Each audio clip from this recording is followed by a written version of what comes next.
submitted for your approval. Tales of expectations shattered. Assumptions obliterated. Preconceived notions stuffed into a bag of doubts and tossed into a lake of hunches. All without the boring 30-minute setups. First on tonight's Manifest of the Unknown, even in our modern age, a dog can be man's best friend. But what happens when the URL from pets.com is redirected to the Twilight Zone?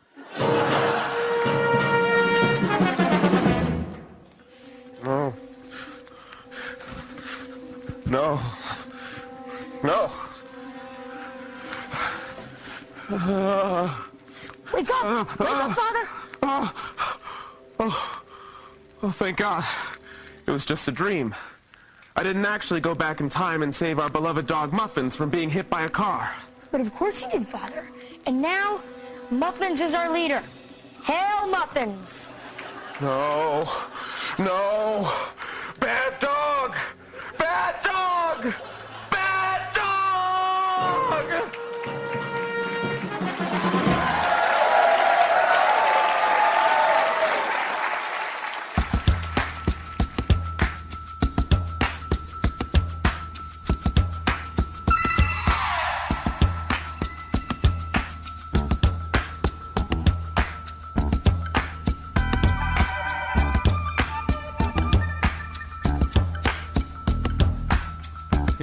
Faces in movies, on TV, in magazines, and in books.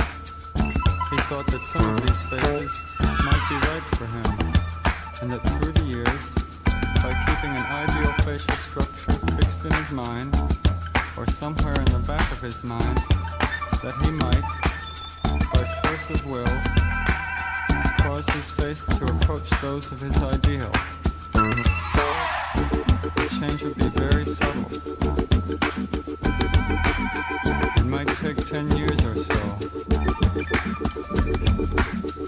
Gradually his face would change its shape. A more hooked nose, wider, thinner lips, beady eyes, a larger forehead.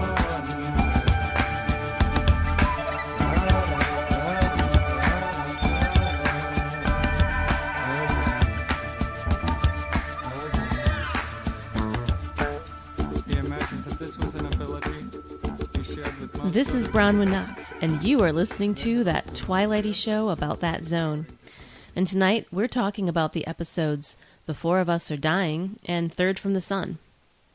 Both of these episodes have numbers in their respective titles. Isn't that neat? Pop quiz. How many Twilight Zones other than these two have numbers in their titles?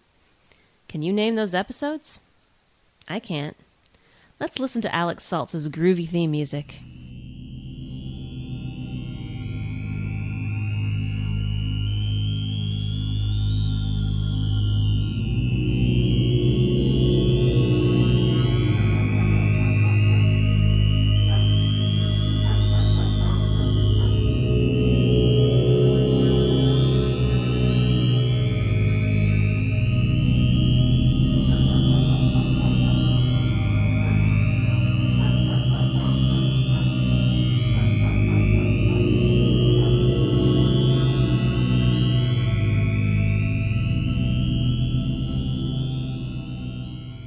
Before we start, I thought I would share this observation from listener Roger at the Twilight Zone group on Facebook.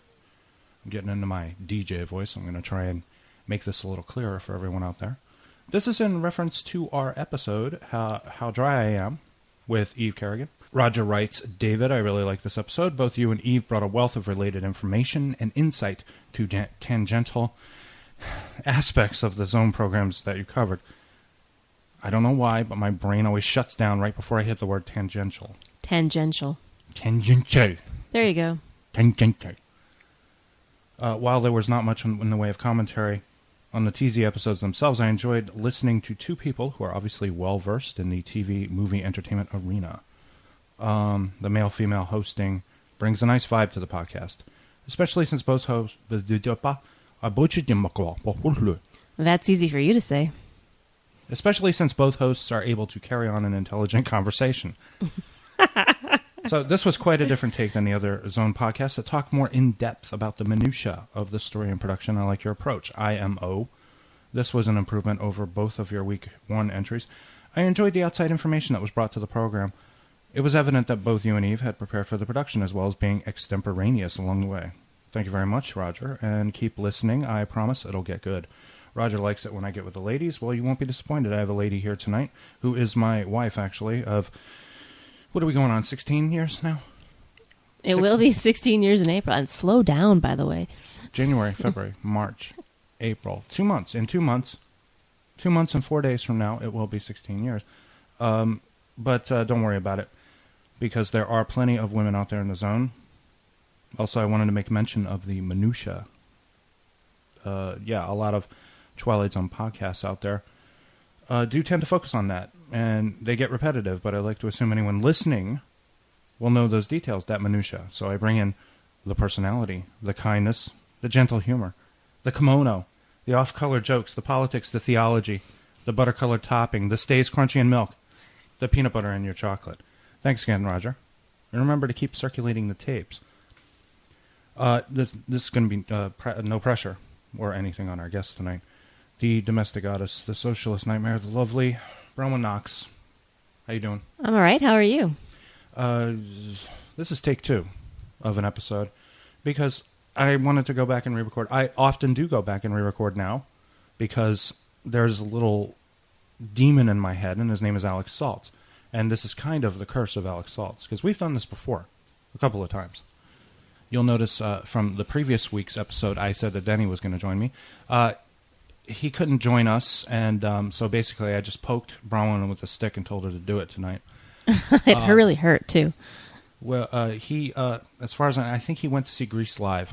It was on Fox on Sunday, and he couldn't get back. That was days ago, but okay. Or maybe it's the Academy Awards, or he's going to the Super Bowl, which is on Sunday. Oh, there you go. But all of you people listening to this is going to be in May, I think. Well, no, is it going to be in May? Or no, actually, it's going to be in a couple of weeks, because February had to rush this one. The Four of Us Are Dying.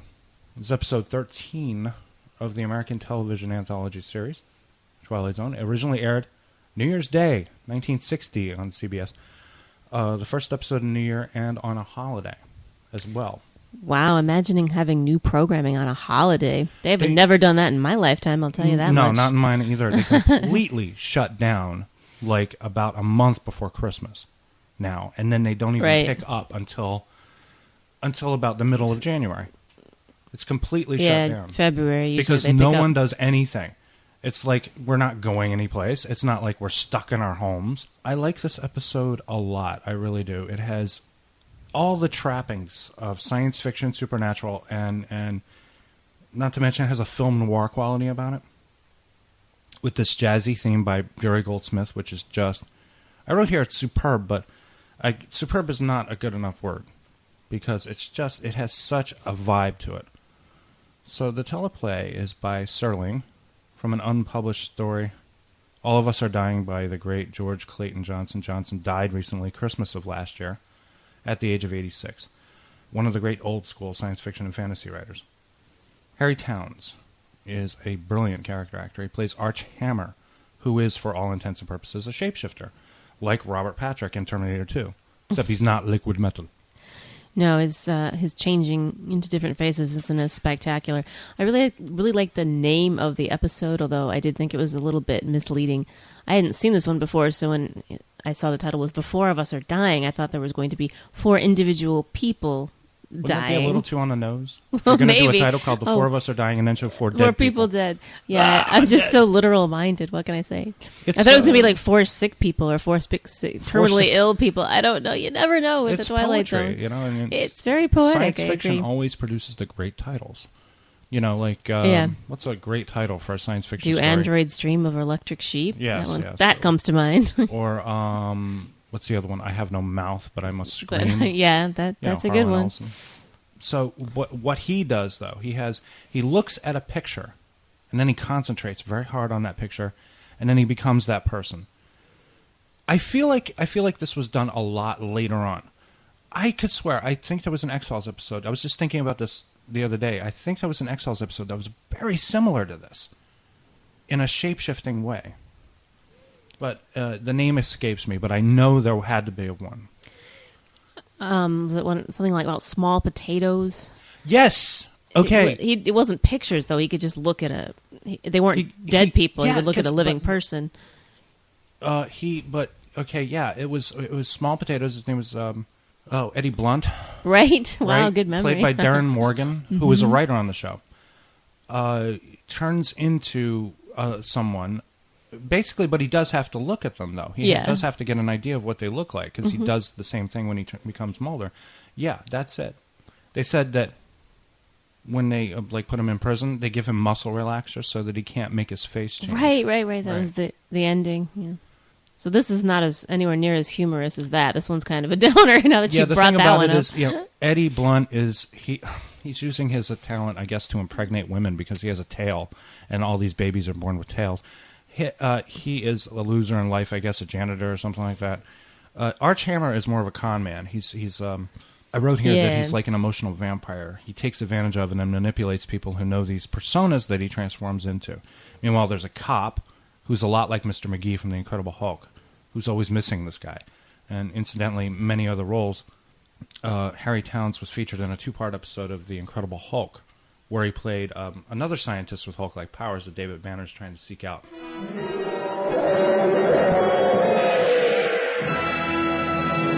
Oh, really? That's interesting.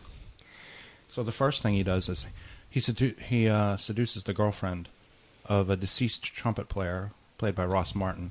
Yeah, I didn't really understand what the point of that was, unless he just really wanted to pick up a hot girl, I guess. Yeah, he was pulling it. He was pulling an Eddie Blunt, and yeah. But she was so sad, though. I mean, that's just... she was sad. That's just mean. Was, she was sad because her boyfriend was dead. Her boyfriend was dead. That was Beverly Garland, who was in a bunch of Roger Corman movies like Conquer the World and The Gunslinger with Allison Hayes.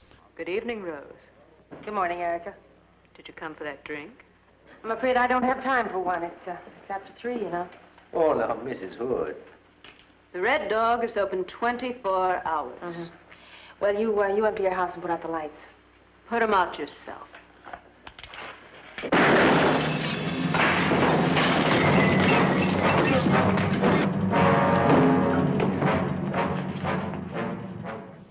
This is a great cast, and really, Beverly Garland is incredible in this role. She has so much sadness about her.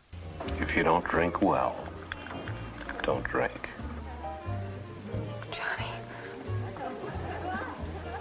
Johnny, are you a ghost? Sure, a ghost. I just came down to check the mourners, read the obituaries. How'd they feel about the deceased, huh? What kind of tears? You came to the right place, Johnny. I have a room full of buckets. I heard it on the radio one night, just like that. Death as it must come to all men came to talented musician Johnny Foster. Tragic accident, train hitting car. I just sat there and I cried. It's almost like her life ended when this guy's ended, you know. And then when she sees him again, she thinks she's looking at a ghost. She's a little less surprised than I might have been. But okay. Yeah, but you gotta remember, this was like 1960, and she probably had a few scotches in her beforehand. Oh, okay. Harry Towns was also featured in the second season episode Shadow Play, which is kind of like Groundhog Day, except it's this guy keeps waking up on death row, about to go to the electric chair, and he's trying to convince his lawyers that he just keeps repeating this process over and over again. Geez, another cheerful episode. He was also on an original episode of Star Trek called The Return of the Archons from the first season. You said you wanted freedom. It's time you learned that freedom is never a gift. It has to be earned. We're going to find Landru. No, I was wrong. I submit. I bear myself to the will of Landru. It's too late for that. No, lawgivers, help! Help me! All right. It's up to you. Take us to Landru. Interesting side note here. Towns later became an ordained minister in the Episcopalian Church. This is a very clever story, wherein we introduce our protagonist, an Arch Hammer, He has a gift, a special ability. He is a criminal. He uses his special ability for his own purposes, and then that gift or special ability backfires on him. Right, it's like some kind of irony that the very thing that he does to get him out of trouble in one situation gets him back into trouble in another situation. Right. He makes a couple of bad choices. He transforms into a dead gangster, tries to shake down money from the mob guys who had him whacked. I don't think that was a bad choice. I think that was a good choice. He got some money out of that deal. He did, but you never want to mess with the mob. I don't know. This idea would later be recycled in a third season episode called Dead Man's Shoes with Warren Stevens. Warren Stevens plays a homeless man who takes the shoes off a dead mobster and then inhabits that person or that mobster. Basically, he takes him over through his shoes. So he becomes that monster again, seeking revenge and money. They give chase. He goes down an alley. He can't find any faces. He needs to shapeshift. So he sees a poster for a boxer. He shapeshifts into that boxer, and then he comes out, runs into the boxer's dad, who has a bit of a grudge, a chip on his shoulder, and then he has to listen to the old man's complaints and grievances like he's his actual son. Yeah, it's interesting the way the actor played it. I mean, he actually, he made the boxer, the actor... What am I trying to say? Blah, blah, blah. So the actor who took over to play the boxer's face at this point, he actually looked like he really felt bad about whatever it was he had done. Meanwhile, he's not the one who had done it because he's the shape-shifting guy. I assume if you've let your dad down, done probably hideous things to your family and the people around you, you're going to hear about it. So, Except he wasn't, because the actual person... I don't know if, we don't know if he was dead. I assume the boxer was alive, but he wasn't the actual one. I'm pretty sure getting that the brunt boxer of has this. an idea of what his dad thinks about him. Yeah, you're probably right. I guess his dad is not exactly shy, is he? No. So he's on the run again, and he's a man without an identity who is being blamed for the sins of the people he transforms into. I think this is just brilliant, just a brilliant hook. But it all goes to hell pretty quickly. He's finally busted by Mr. McGee. Mr. McGee, don't make me angry. You wouldn't like me when I'm angry. Stop calling him that. But he flip-flops. The motherfucker jumped off the boat and ran over there. And when he got there, son of a bitch turned into a man. Did the flip-flop shit on me. Just like a hoe I knew in Detroit back in 62, 63. I go over a house on Saturday night. Bitch love me, man. Take a chicken and some pretzels. I come to the door. She's a man. Flip-flop is this shit. You ever seen a motherfucker flip-flop on you and shit like this? In your face? Go crazy, be flipping and shit. Becomes the boxer again, runs into his dad, in quotes, and then this happened. Hey, old man, you got such a dead end. You owe for so many years. You owe for so many things. And now, you pay off, son. Hey, now, wait a minute. Now, wait a minute. You got the wrong guy. I swear to you, you got the wrong guy. I got the right guy. No, please. Please, wait. Put the gun down now. I'll show you. I'll show you, honest. But I gotta think. I gotta concentrate. Just put the gun down. You'll see. I gotta concentrate!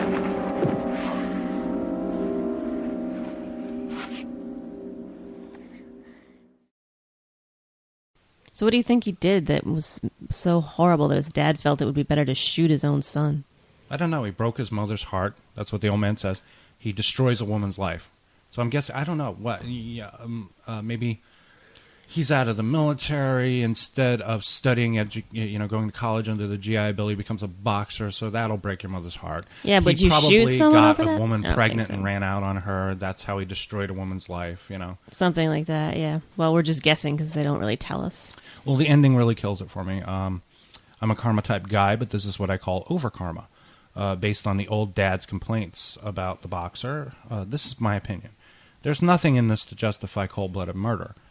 Maybe. You don't know. I don't believe in that. I believe if you kill somebody, you should be killed. Eye for an eye. I'm like that. But you don't know that he didn't because we don't know. He's a boxer. He's famous. I have a feeling he led a fairly clean life, at least for a prize fighter. Maybe he punched his own mom and she died. We don't know. They don't tell us. Broke your mother's heart. It's not, no. You killed your mother. If I were somebody's dad, which I am somebody's dad. Maybe he punched his sister then, and that broke his mother's heart. Maybe he knocked up his sister. I felt... anyway. But anyway, I felt the ending was a bit of lazy writing, just to give the character his just desserts, revenge, and end it quickly. but you're punishing him for something he didn't do. You're punishing a person who looks like somebody for something that person did, not necessarily Arch. He doesn't know that. That's the whole irony. If Arch is guilty of anything in this, it's of being stupid. So having the ability to shift your face into anyone's is no guarantee of a high IQ? No, Is that your point? not. You have to, with great power comes great responsibility. Right. And I realize people are flighty, mercurial, and often violent, but the old man isn't helping the case. What is his first instinct? To kill his problems away, not listen to arguments or justifications. He wants instant death, instant gratification from his bloodlust. That's a very dangerous man. So I'm assuming that because of this thirst for violence, this immediate thirst for violence that the old man has, his son has it too. Perhaps the apple doesn't fall far from the tree. Perhaps. But there was no lesson to be learned except that when you're shape-shifting, try to do a little research on your character first. There was no time, man. It was an emergency shapeshift. Otherwise, it was brilliant. What did you think? Yeah, it was brilliant. Although, there was a lot of unanswered questions. I'm not sure. It didn't have like a tight structured story, but there was... I was really interested in what was going on and from the very beginning. You also made a comment, which has been rare among a lot of people for some of these episodes, is that it would have benefited from being a little longer. Yeah, because there was more things he could have gone into. We didn't. But at 25 minutes, they rushed through this. They just charged right through this narrative. Well, Rod Serling certainly didn't like the guy very much. Remember, he spent a lot of time introducing the character, saying a good amount of time there while we're introducing the character. He's shaving, and Serling is just like, "This is just the most pathetic piece of humanity you will ever see." He kept saying he was cheap and he had cheap tastes and all this sort of stuff. Cheap tastes. He liked Velveeta, which I'm not instead sure. of Brie. I'm not sure if I like the idea of him doing that. Like, he could have sort of let the audience draw their own conclusions, but I don't know. TV was different back then, so what do I know? Yeah. Andrew had a theory that, you had to hammer people over the head with the narrative to get them to understand it back then. Whereas television has evolved quite a bit. It started its grand evolution probably in the mid-'80s. So next up, we have a Stone Cold classic, Third from the Sun, with Fritz Weaver, whom would later appear in The Obsolete Man, and Joe Maross, who would later appear in The Little People. He's the guy who screams, "I am the God, I'm the God." This episode premiered January 8th of 1960 with a teleplay by Serling based on a story by Richard Matheson.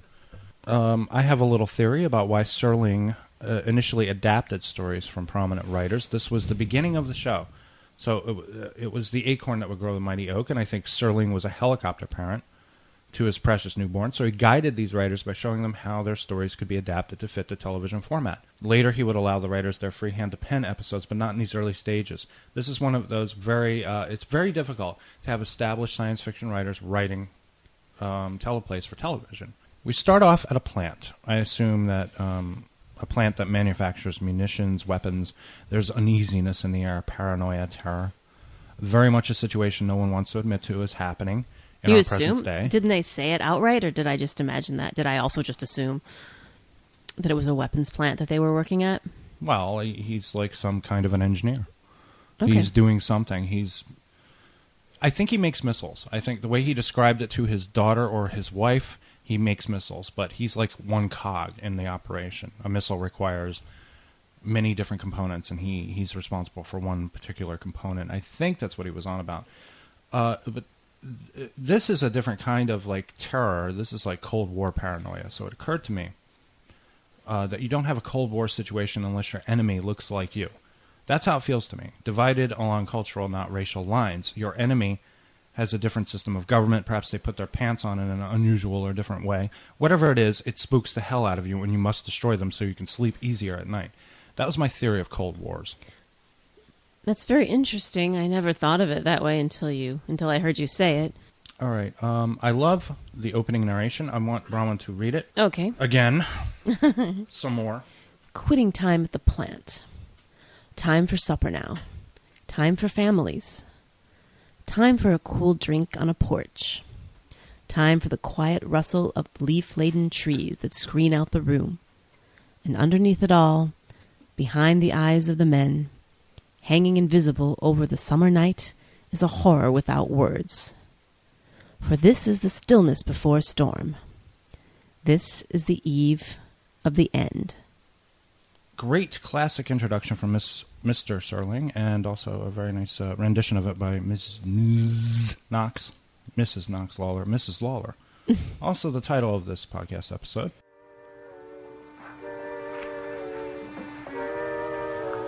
Long days, huh? Long days. Your department's going full blast, isn't it? It's coming, boy. It's really coming, and a big one, too. While we're talking here, I bet the military's getting all set. Got it all mapped out, I bet. Talk is 48 hours. You wait and see if I'm not right. 48 hours we'll have them aloft. Then whoosh, up, over, and whammo. There goes the enemy. Obliterated, finished. But what are they doing in the meantime? What do you mean, what are they doing? Probably retaliating the best way they can. It's a big waste of time, let me tell you. We get the first licks, so they can't do much. They can go whoosh, up, over, and whammo. Absolutely. But not so many. Not so properly aimed. Not so skillfully carried out. So instead of losing 50 million people, we lose only 35, huh? You a defeatist, Sturka? That's dangerous thinking. You better mind what you say. And what I think, too, huh? Yeah. And what you think. Fritz Weaver and his buddy Joe decide this world is just too dangerous to continue living in, so they covertly come up with a plan to grab their families and escape via a spacecraft, experimental spacecraft that Joe's been building at his job. Meanwhile, Fritz has a sneaky, suspicious coworker spying on him, played by Edward Andrews, who most of you will remember from the 1984 John Hughes comedy 16 Candles. I didn't remember him all that clearly. Like, when I was watching, I was like, I know that guy. I know that guy from somewhere. But you actually are the one that helped me put it together. Dong. Dong, Grandpa is talking to you. Dong. Where is my automobile? Automobile? As Andrews plays Molly Ringwald's granddad in the movie, one of them, the other grandfather, is played by Casey Adams, who appears in a later episode, another Stone Cold classic. It's A Good Life.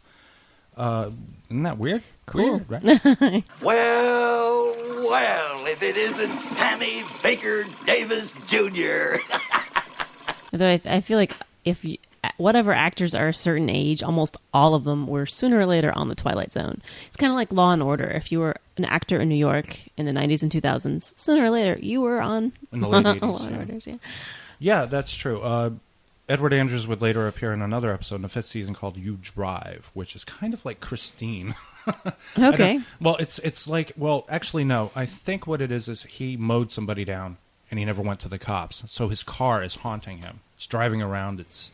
Oh, I think I remember that. Edward Andrews pops by to spy on both families as they pretend to play cards and eat cake and drink lemonade. He knows something's up, and he's a total prick about it, too.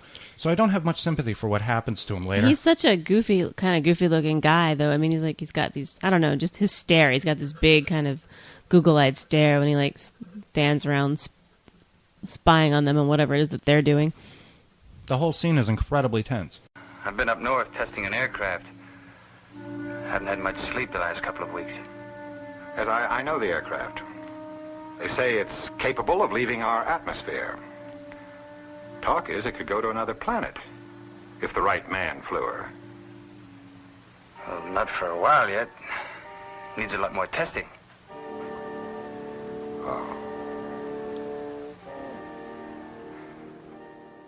They want him to leave so they can leave, and, they can't just come out and say, get out! We have to escape, because he's a bad guy. If you look at, Right, they have to come up with... He knows. He knows exactly what they're doing. For some reason, he knows. Of course he does, and he doesn't want them to do it. In the whole situation, this is some kind of a fascist dictatorship where they're spying on people. Everything about it is set up that way. This doesn't seem like a very nice world to live in where they're living. But he finally leaves after he finishes his lemonade. They pack up and they take off, but he's waiting for them at the gate to the spacecraft. He's got a gun. This I love, too, because the whole family gets into the act of dispatching him. I have conversations with people, the very lovely, very attractive people on the Twilight Zone group, page on Facebook, and in 1960 they weren't allowed to show or infer graphic deaths or sex. Check out the twin beds in the master bedroom on television. But I do believe they killed Edward Andrews. A couple of people disagreed. Maybe they just knocked him out. No. I believe they killed his ass because this is about survival and life or death. What do you think? No, I don't know. Yeah, I thought they could have killed him or they could have knocked him out. It didn't matter. They just dispatched with him somehow. Joe comes neat. He moves in, and it looks like he's stabbing Edward Andrews. I mean, I'm not just going to give him a gut punch. This guy is trying to keep me from escaping off this planet that's about to blow up. I'd mutilate him if I could. And I'd get Regan and you in on it, and we'd all take turns mutilating him. That's lovely. Speaking of that, so you said family, but it's two families, right? It's two couples and one... Right, it's Fritz's family and Joe's daughter. family. And Fritz has the daughter and everything, but Joe doesn't really have a daughter. He just has his wife. Yeah, that's what I was thinking before. It's too bad he doesn't have a son, so that there would be someone for the daughter. I know, because this is a thing with you. I mean, pairing up. Apparently, we have to be Adam and Eve about well, this. Because before I knew what the twist was, I thought they were going to have to go perpetuate the species somewhere else. Well, a lot of this stuff is heavy-handed. Also, I thought they're hitting you over the head with the message. The message is, this is our life. This is what we have to deal with. So you have this gloomy, depressed look on Fritz Weaver's face, his oblivious daughter, and their unusual dynamic. The wives are practically shocked into submission. Then there's Edward Andrews with his Mark Twain Tom Wolfe suit, pistol in one hand, glass of lemonade in the other, and you have to wonder, why does he care if we're all going to die anyway? But that's the other thing that made me think that the teenage girl needed a boy with her because she's like way close to her dad. She's very flirty. Yeah, when he came home, she's all anxious to see him. She's like, "Oh, hi, Dad. Do you want to dance?" And I'm like, "What teenage girl really does that?" Do you hear my mom tell it? She spent most of her time in, she was a teenager in the 60s, not that early in the 60s, but to her tell it, she just wanted to get the heck away from her dad and go to her room, but not this kid. Well, you know what? I mean, like, there might have been more of a cultural or generational gap between your mother and her father than there is between this kid and her father. Fritz obviously, yeah. Seems like you might be young. I know they kind of stretch the limits of plausibility with some of these people when they say they're like 35 and they actually look 55 or something. To us, yeah. For Edward Andrews, it's all about, we'll attack first so we win, bitches. I understand this logic, or lack thereof, was prevalent. You have Dr. Strangelove, Failsafe, Catch-22, but when you're down to the wire, how tightly does that logic hold? But look here, Doctor, wouldn't this nucleus of survivors be so grief-stricken and anguished that they'd, envy the dead and not want to go on living? When they go down into the mine, everyone would still be alive. There would be no shocking memories, and the prevailing motion will be one of nostalgia for those left behind, combined with a spirit of bold curiosity for the adventure ahead. Yes, we can all have that swagger in the years, even weeks leading up to the Holocaust, but can we really double down on this suicidal solution? I mean, we sort of grew up in that time where we heard a lot about nuclear bombs and the Cold War, and it was always this kind of thing where, well, if we get into it, it's over for us. We're going to die, and they're going to die, which is what's going on in this episode here. Now, unfortunately, we don't hear about that so much. Now it's more about terrorism than Cold War and nuclear bombs. More reason to be afraid now. We have way more reason. This isn't more just... more of a variety of reasons or stronger reasons? Ever since 9/11, ever since we saw the towers collapse, ever since we saw the attack on the Pentagon, this is like right in our living rooms. This is not like it was when we were kids when they talked about nuclear stockpiling between Reagan and Brezhnev. That was the end of the Cold War. This is terror in our face. But the nuclear stockpiling or the threat of nuclear war is more final, because it makes you think that everything will be But they had nothing. They had civilizations. Nothing to show us. They had nothing to show us on TV. Right. And it didn't have as much of a visceral impact because you think, well, a nuclear bomb's going to drop. That's it. You're vaporized. Everyone will be dust. Yeah. On to the big twist, which is we're looking in on the doings of a planet far, far away. Not Earth. Turns out they're headed for Earth when they board the ship and take off. And they're hoping beyond all hope that they'll find a sane, calm, logical species when they get there. Joke's on you. Oh, boy, will they be in for a surprise. So this is kind of like the opposite of the Planet of the Apes ending, where the Planet of the Apes you found out, oh, it was Earth all along. And here you find out, oh, it wasn't Earth all along. Right? Turns out they're going to board their ship and land on our planet and spread a little love. Right. Instead, they're just going to find themselves in pretty much the same kind of society as the one they left. So what did you think? That was a pretty good twist. I definitely didn't see it coming. But you remember this episode as part of like the regular rotation of Twilight Zone episodes you might have watched in your youth. Yeah. But I mean, the first time I saw it, I didn't remember the twist. I mean, I wasn't expecting the twist when I saw it. Okay, next time I will be discussing I Shot an Arrow into the Air and The Hitchhiker with Nicole Phelps on that Twilighty show about that zone. Thanks for tuning in, and try not to piss off your dad because he might have a gun. That goes for you too, Regan. Good night. Good night.